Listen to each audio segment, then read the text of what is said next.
that all those opposition leaders are like an hyena that follows a human hand, hoping that it will fall.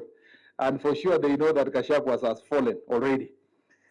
I want to say here, for avoidance of doubt, we take cases that are brought before DCI very seriously. And the DCI takes its job very seriously.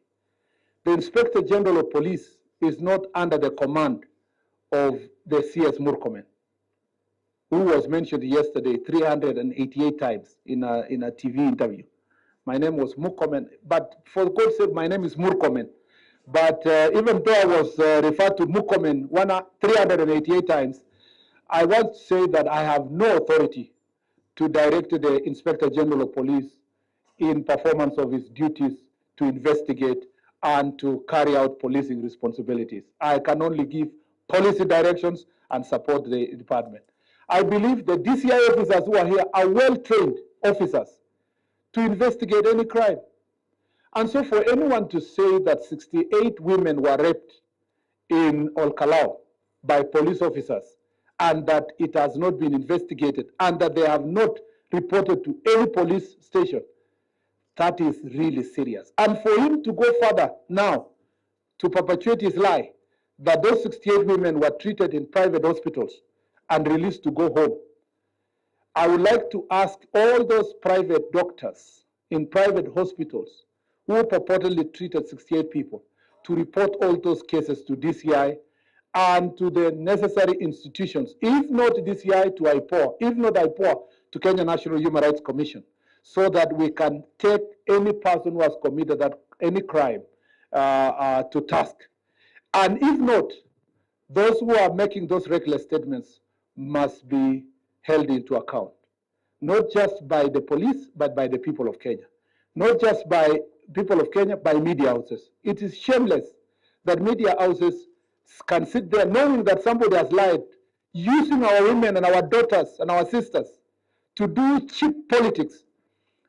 And the media houses just allow them to go scot-free and report happily about things that we know that it is absolute lie. I want to say that we respect the DCI's office and we believe that he is doing the job that he is supposed to do. Let me also finally say that there is nothing I have had, no, that's second last statement. I have had the same reckless people say that they are receiving intelligence from the police and NIS, and they are more briefed than the president because he says that he's idle, so he's able to get briefed. First, let me say this. There is nothing secret about policing.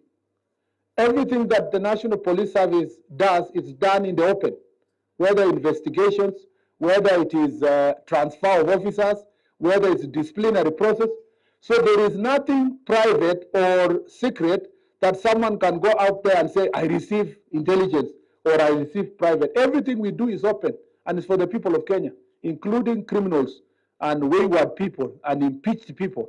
All of them deserve to be treated and served by people of Kenya openly. So there is don't drive a wedge between police officers and from one community to the other just to appear to be receiving clandestine information. There's nothing clandestine. Everything we do it openly, and every Kenyan deserves to know what is being done in Kenya and being done openly.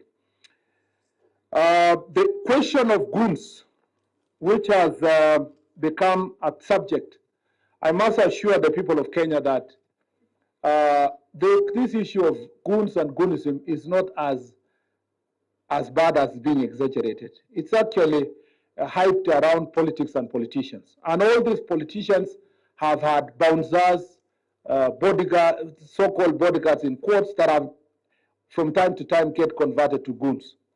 In 2024, yes, when the protest happened, we know that very well that some politicians, including the impeached deputy president, who actually grounds of impeachment was the utilization of those goons to cause violence, including invasion of parliament. Those mobilized people to go and invade parliament. And parliament was attempted burning of parliament, attack of people businesses. At that point in time, bishops, whom I have seen them speak yesterday and the day before,